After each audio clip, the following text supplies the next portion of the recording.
My name is Liz Burr, and I am here at South by Southwest Studio SX with Denise Jacobs. Welcome, Denise. Hi. Hi.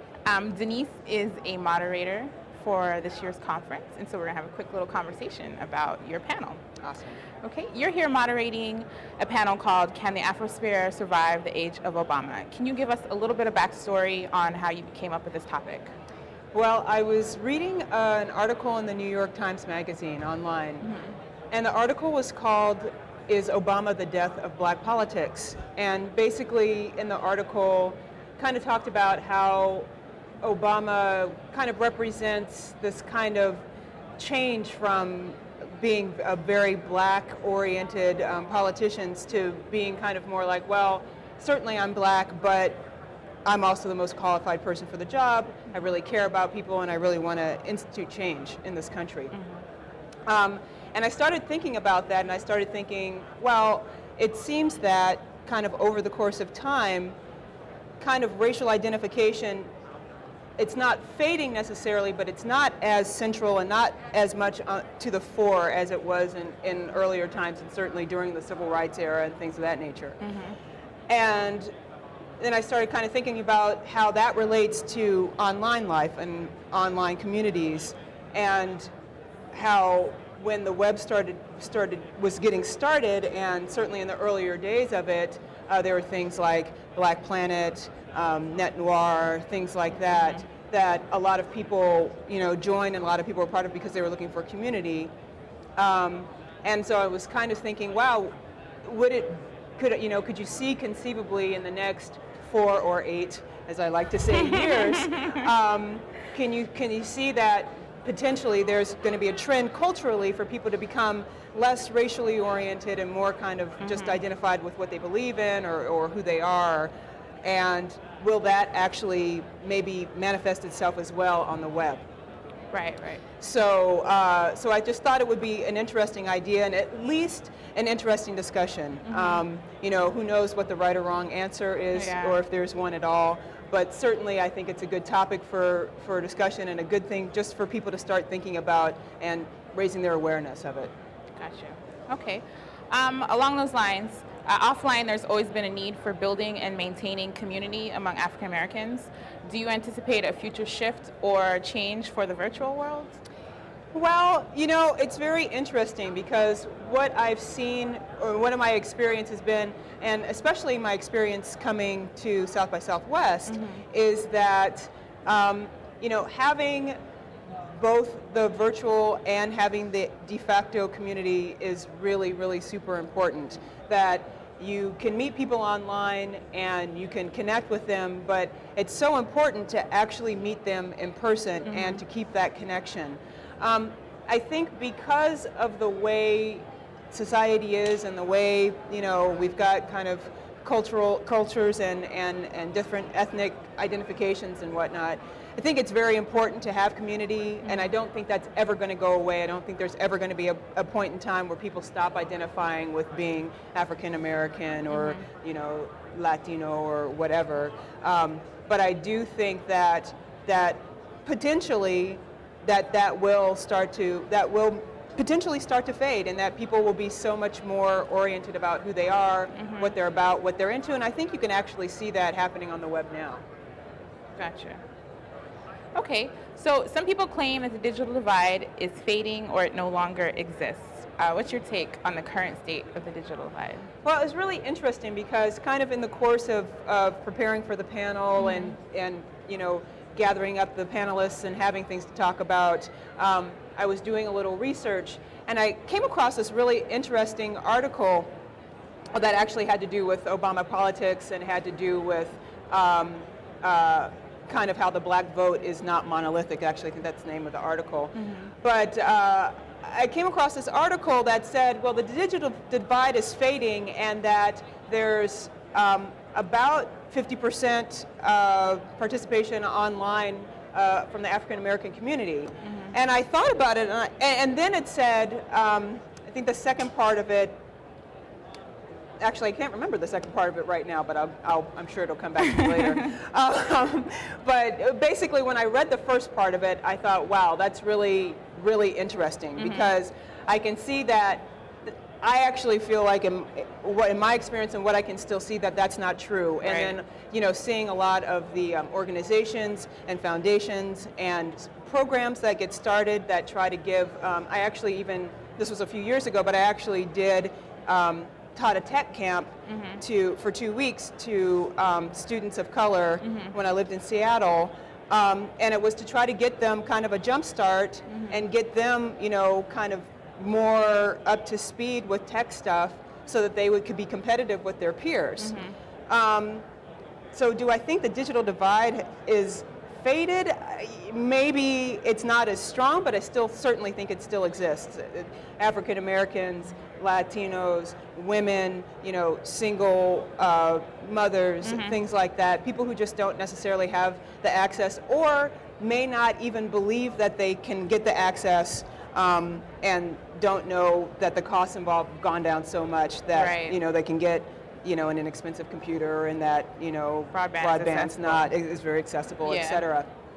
So I don't think it's divided.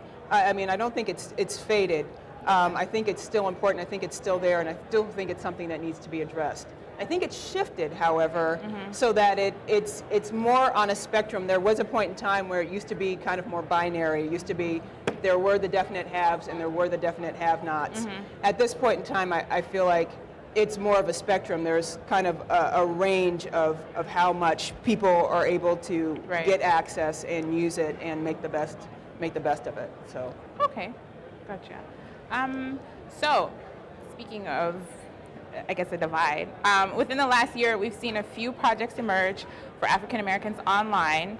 Rushmore Drive being the search engine for African Americans, and Blackbird being the browser for African Americans. Right. Do you think these projects have a place online, or what's your opinion? Well, I think they have a place online in a lot of ways just because they show innovation, they show creativity, and they show people kind of trying to do a few things, being entrepreneurial and trying to think outside the box, which I'm always a strong advocate for. Yeah. And also trying to provide something for a community, trying to fulfill what they may perceive as a need or a hole or a gap in a community. And for those reasons, I think they are actually really wonderful ideas and really great kind of exercise in expression and innovation and development. In terms of how useful they are, it's been very interesting because I remember the day that Blackbird came out and kind of the rash of blog posts from various people. Right. And I remember one blog post in particular, which I loved, where she said, you know, I was not waiting for this moment to arrive. and I thought, wow, that's really very telling. And that I saw that sentiment reflected through a lot of people's blog posts.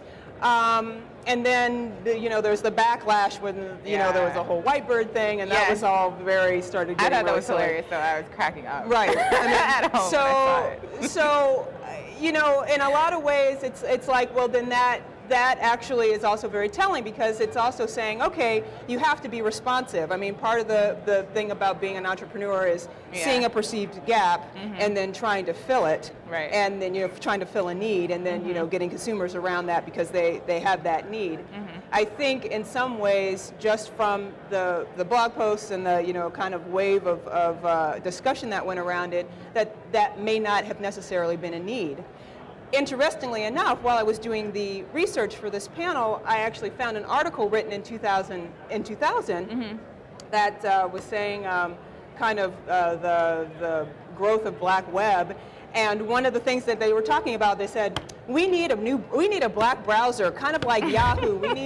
We need a search engine that's, you know, a black search engine. Yeah. And then 8 years later, it comes out, and everybody's kind of like, Yeah. So I think it's really interesting, kind of how it comes out. But I do want to say that I still think there is a place for innovation. I still think, you know, people try things. You try it out. You throw it out there, see how it works in the market. If it doesn't, then you try something else. Gotcha. Okay. And our next question is, has being known as a black professional been helpful or hurtful for your career in the web industry? Well, I think it's also interesting because this is another thing that, I started working in the web industry back in like the end of 96, beginning of 1997. Okay. So I've been around for a while. And it's kind of interesting because I think you can kind of see a trend in terms of what was happening on a societal level. Yeah. And so, now 12 years or however many years later, you can kind of see like now it kind of seems like, first of all, there are more, people of color doing web work and everything and establishing web presence, establishing followings and communities and whatnot. I don't think it's as surprising as it was potentially back in 1997. I remember being so excited for finding a listserv called Black Geeks Online, which I'm kind of sad that it never really kind of took off, but and it was in the DC area. Oh, okay. And I was in Seattle, and I was like, I don't care, I just want to talk to other people. Yeah. I think that, it hasn't necessarily been harmful for me in my career. But, I've also been kind of one of the, I think probably like a lot of us, black professionals and certainly black technical professionals have been in, a lot of really predominantly white situations all of our lives and have really learned how to adapt and be, make ourselves comfortable and make other people comfortable and make, and it really work within that venue and work within that context. So for me, it hasn't necessarily been harmful, although I know there have been times when I've walked into interviews and people said, oh, yeah. right, okay, right. It's bad enough that they have to look up at me because I'm so tall, but then they were like, I didn't see that coming. Yeah. So, like I said, then I don't think it was necessarily a hindrance for me. Now I certainly don't think it's a hindrance, and I certainly feel like over the course of the next 4 or 8 years, that it's going to be even less. As a matter of fact, I was talking to a friend of mine, and we have kind of similar backgrounds. She's from the Midwest, she's tall, she's African American, etc. And I was so excited after Obama got elected. I was just like, this is so great. I was like, he's giving street cred to geeky black people all over the place. Yeah, I feel the same way. And so I was just like, this is great. We're not going to be like an anomaly anymore. Everybody's going to look at us and say, oh, that's normal. Yeah. And so I really appreciate that. So we'll see. Yeah. We'll see what happens in the next 4 or 8 years. Right. Hopefully 8. 8. Okay, so I don't know if you knew, but our 25th year is coming up here at South by Southwest.